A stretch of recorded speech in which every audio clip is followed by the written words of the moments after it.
মনে রাখতে হবে যে একজন বেকারকে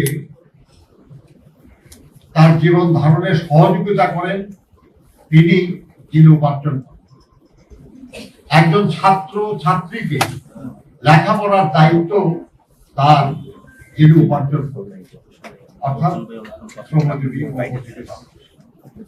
ফলে জনগণের কল্যাণে আসে শ্রমজীবী মানুষের সক্ষমতা বৃদ্ধি, সামর্থ্য বৃদ্ধি, যে মূল আকাঙ্ক্ষা, সেই আকাঙ্ক্ষাকে পূরণে সহায়তা। এই কারণে আমরা আশা করি যে শ্রমজীবী মানুষের কল্যাণের দাবি বা আকাঙ্ক্ষাগুলোর উপস্থাপিত হয়েছে শ্রমিক ইস্তাহারে, সেটার প্রতি আমরা রাজনৈতিক দলগুলি সমর্থন পাবো। রাজনৈতিক দলগুলির কাছে আমরা সে অনুরোধ করেছি এবং আমরা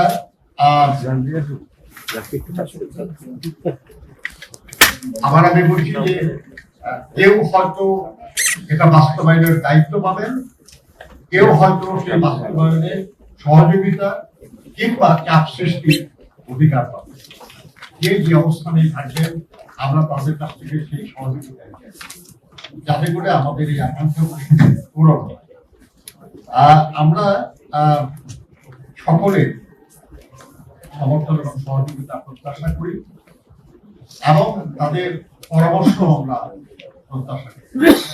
এই শ্রমিক ইশতেহার আমরা আপনাদের সবাইকে দিয়েছি, রাজনৈতিক দলগুলিকে দিয়েছি, বিভিন্ন শ্রেণী পেশা সংগঠনকে দিয়েছি, আমরা মিডিয়ার কাছে পৌঁছেছি, আমরা আমাদের সহযোগী আন্তর্জাতিক সংস্থাগুলিকেও আমরা এটা দিয়েছি। কাজেই আমরা সবার সহযোগিতা এখানে প্রত্যাশা করি। আমরা কিছু অধিকারের কথা বলেছি। এই সব অধিকার আমাদের দেশের সংবিধান, আমাদের দেশের প্রচলিত শ্রম আইন এবং আমাদের দেশ রাষ্ট্র হিসাবে যেসব আন্তর্জাতিক প্রতিশ্রুতি দিয়েছেন, বিভিন্ন কনভেনশন এবং কভেনেন্ট রেটিফিকেশনের মাধ্যমে, তার আলোকেই আমাদের এই সভা। এখানে কোনো কিছুই এমন বলা হয় নাই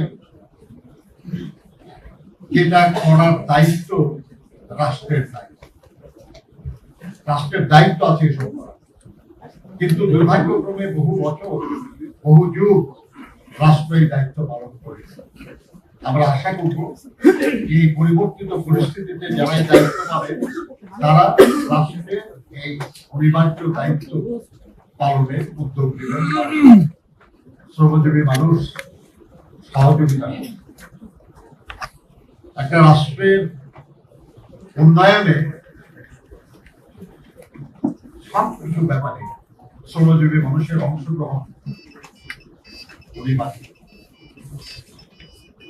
আমরা আমাদের চারপাশে যা কিছু দেখি, এর কোনো কিছুই শ্রমজীবী মানুষের স্পর্শ ছাড়া তৈরি হয় না।